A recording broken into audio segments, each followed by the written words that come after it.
अयोध्या में राम मंदिर निर्माण बीजेपी के एजेंडे में पहले से है और अब ज्ञानवापी को लोकसभा चुनाव में बड़ा मुद्दा बनाने की कोशिश है। बीजेपी एक तरफ राम मंदिर बनाने का श्रेय लेने में जुटी है तो दूसरी ओर ज्ञानवापी पर बीजेपी नेताओं के बयान भी लगातार आ रहे हैं और आज हिंदू पक्ष ने सुप्रीम कोर्ट में याचिका दायर की है और ज्ञानवापी परिसर में शिवलिंग जैसी संरचना के वैज्ञानिक सर्वे की मांग की है।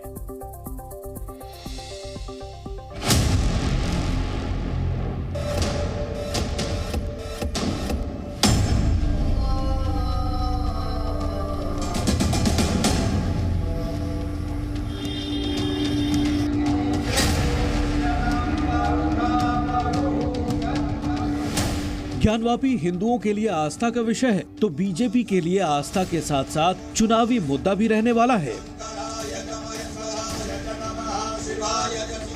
500 साल बाद अयोध्या में राम भक्तों की प्रतीक्षा खत्म हुई और अब क्या काशी में शिव भक्तों की प्रतीक्षा खत्म होने की घड़ी करीब है। यानी राम जन्मभूमि पर भव्य मंदिर निर्माण के बाद अब ज्ञानवापी में भगवान शिव को उनकी भूमि लौटाने का दम भरा जा रहा है। ज्ञानवापी से जुड़ा विवाद अदालत में है, यानी मामला कानून के दायरे में रहकर सुलझाने की कवायद है, मगर बीजेपी इसे चुनावी एजेंडे में भी शामिल करने की तैयारी कर चुकी है। वाराणसी में,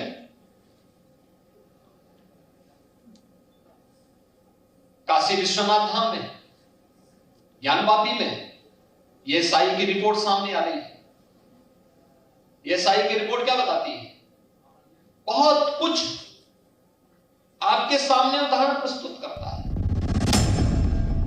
इतिहास के पन्ने पलटकर वर्तमान में भविष्य की नींव मजबूत की जा रही है। बीजेपी की कोशिश चुनाव में हिंदू आस्था और हिंदुत्व के मुद्दे पर जनता को साधने की है। इसीलिए जब ज्ञानवापी का जिक्र होता है तो मुगलों की मनमानी याद दिलाकर बीजेपी मोदी के मिशन का हवाला दे रही है। इतिहास दोहराता है, बदलता भी है, दोहराता भी है। जब मुगल शासनकाल आया था तो मुगलों ने हिंदुओं के मंदिर तोड़ दिए। अब मोदी शासनकाल आया है, जो मंदिर तोड़ दिए वो बनवाए जा रहे हैं। तो शासन की व्यवस्था का सिस्टम में कोई आक्रमण तो हो नहीं रहा है। बीजेपी की चुनावी रणनीति राम लहर को भुनाने की तो पहले ही तय थी, मगर अब ज्ञानवापी को भी सियासी अखाड़े में शामिल करने का ताना बाना बुना जा रहा है। लोग शुरू से ही ये बात कहते रहे कि अयोध्या, मथुरा, काशी ये तीनों के तीनों स्थान हमें चाहिए, क्योंकि ये मंदिर थे। मंदिरों को तोड़ के ईदगाह, मस्जिदगाह, ज्ञानवापी का रूप दिया गया और ये कुछ चिन्ह छोड़ दिए गए हिंदुओं वाले, इसलिए एक हिंदू अपने को अपमानित महसूस करता रहे, उसको ये ज्ञान रहे कि हाँ तुम्हारे मंदिरों को तोड़ के हमने ये बनाया। तो आज एसआईटी जो कुछ निर्णय हो रहा है, जो कुछ रिजल्ट निकल कर आ रहा है, उसी के अनुरूप निकल करके आ रहा है जो सच्चाई है। पालिका है, न्यायपालिका पे हम भी विश्वास करते हैं, समस्त देश विश्वास करता है और जो लोग बाद में अपमान करते हैं वो भी पहले विश्वास की ही बात करते हैं। तो इसलिए कानून नियम जो भी करेगा न्यायपालिका करेगी। उन्होंने पक्ष ने अपना पक्ष रखा हुआ है और पक्ष को मेरे ख्याल सुनने के बाद में सब समाज के लिए न्याय होना चाहिए, उस निर्णय जाएगा। चुनावी लड़ाई अपनी जगह है, मगर ज्ञानवापी पर सदियों से चली आ रही आस्था को भी आगे बढ़ाया जा रहा है।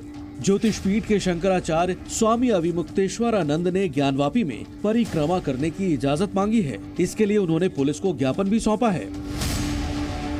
एएसआई की रिपोर्ट आ चुकी है, बहुत सारे दूसरे प्रमाण भी ताजे कर दिए गए हैं।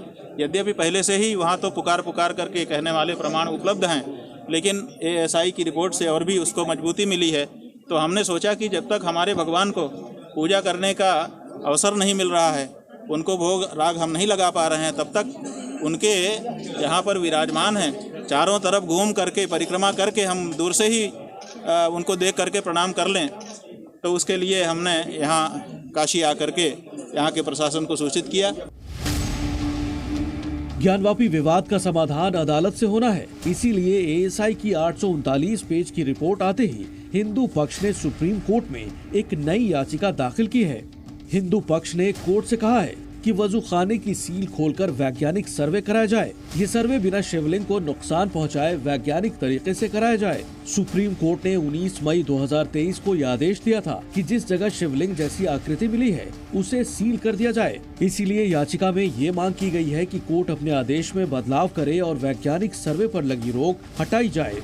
आज हमने उस स्टे वेकेशन की एप्लीकेशन माननीय सुप्रीम कोर्ट में दाखिल की है।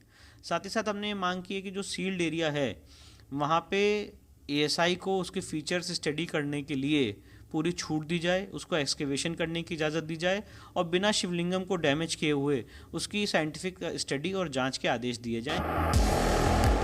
ज्ञानवापी के मुद्दे को लेकर हिंदू पक्ष जो दावे कर रहा है उसके लिए एएसआई के सर्वे की रिपोर्ट का हवाला दिया जा रहा है। इसीलिए दाखिल की गई नई याचिका में ये भी मांग की गई है कि ज्ञानवापी परिसर में बनी नई और कृत्रिम दीवारों छतों को हटाने के बाद ही सर्वे किया जाए। इसके अलावा दूसरी सील जगहों पर भी खुदाई और वैज्ञानिक तरीकों से सर्वे किए जाए। एएसआई ने ज्ञानवापी मस्जिद के मौजूदा ढांचे, इसके केंद्रीय कक्ष, मुख्य द्वार, पश्चिमी कक्ष, दीवार व इसके भित्ति स्तंभों और मस्जिद के अंदर मिले पत्थरों पर अरबी और फारसी शिलालेखों का सर्वे किया है। मगर वजू खाने के आसपास अभी सर्वे नहीं हुआ है, लिहाजा नई याचिका के जरिए संपूर्ण सर्वे की मांग की गई है। ज्ञानवापी में करीब 3 महीने तक एएसआई ने सर्वे किया था, जिसकी रिपोर्ट कोर्ट के आदेश के बाद दोनों पक्षों को दी गई। इस रिपोर्ट पर सबका अपना अपना आकलन है।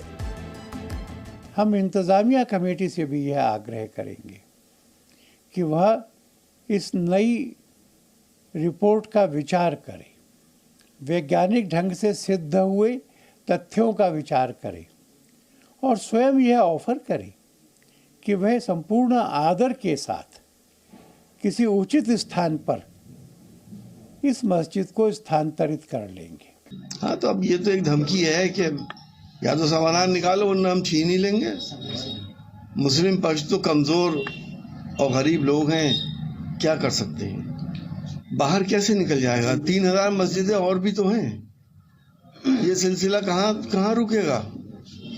कब तक इस तरह से मुसलमानों के जज्बात से खेला जाएगा? ज्ञानवापी परिसर में कराए गए सर्वे में कई प्राचीन शिवलिंग मिले हैं। भगवान विष्णु, गणपति और देवी मूर्तियां भी मिली हैं।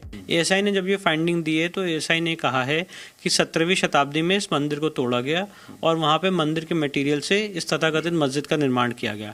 इस तथाकथित मस्जिद के निर्माण में एएसआई ने कहा है कि हिंदू मंदिर के जो पिलर्स हैं उसका इस्तेमाल किया गया। साथ ही साथ जो वेस्टर्न वॉल है, एएसआई ने कहा है कि वो वेस्टर्न वॉल एक हिंदू मंदिर का भग्नावशेष है, हिंदू मंदिर का ही पार्ट है।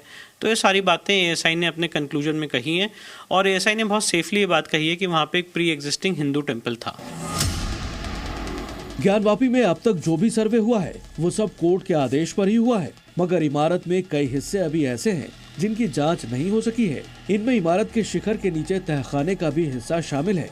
हिंदू पक्ष का दावा है कि ज्ञानवापी में हर कोने का सर्वे किया जाए तो कई ऐसे साक्ष्य सामने आएंगे जो ये साबित करने में मददगार होंगे कि ज्ञानवापी मंदिर है। इसीलिए सुप्रीम कोर्ट में आज दाखिल की गई याचिका काफी अहम है। अब इंतजार कोर्ट के फैसले का किया जा रहा है। मगर मुस्लिम पक्ष ने ज्ञानवापी पर अपना दावा प्लेसेस ऑफ वर्शिप एक्ट 1991 के जरिए मजबूत करने की तैयारी की है। अंजुमन इंतजामिया मसाजिद का दावा है कि मुसलमान आजादी के काफी पहले से ही ज्ञानवापी में नमाज पढ़ते आ रहे हैं। प्लेसेस ऑफ वर्शिप एक्ट 1991 के तहत प्रावधान है कि 15 अगस्त 1947 को जो धार्मिक स्थल जिस स्थिति में थे और जिस समुदाय का था भविष्य में उसी का रहेगा। इसीलिए मुस्लिम पक्ष को अपना दावा मजबूत होने का भरोसा है। अरे क्या आधार तो पहले आधार विहीन हो गया कि बादशाह औरंगजेब के जमाने की मस्जिद ही नहीं है। आधार विहीन तो इसे खत्म हुआ जिस बुनियाद पे ऐसे सर्वे हुआ ये बादशाह औरंगजेब में तोड़ के बना। जब बादशाह औरंगजेब से पहले की है ये बात दूसरे विषय पे आपने बात की बादशाह औरंगजेब के जमाने की मस्जिद ही नहीं है। लेकिन एक विषय तो वस्तु बाहर निकल गई।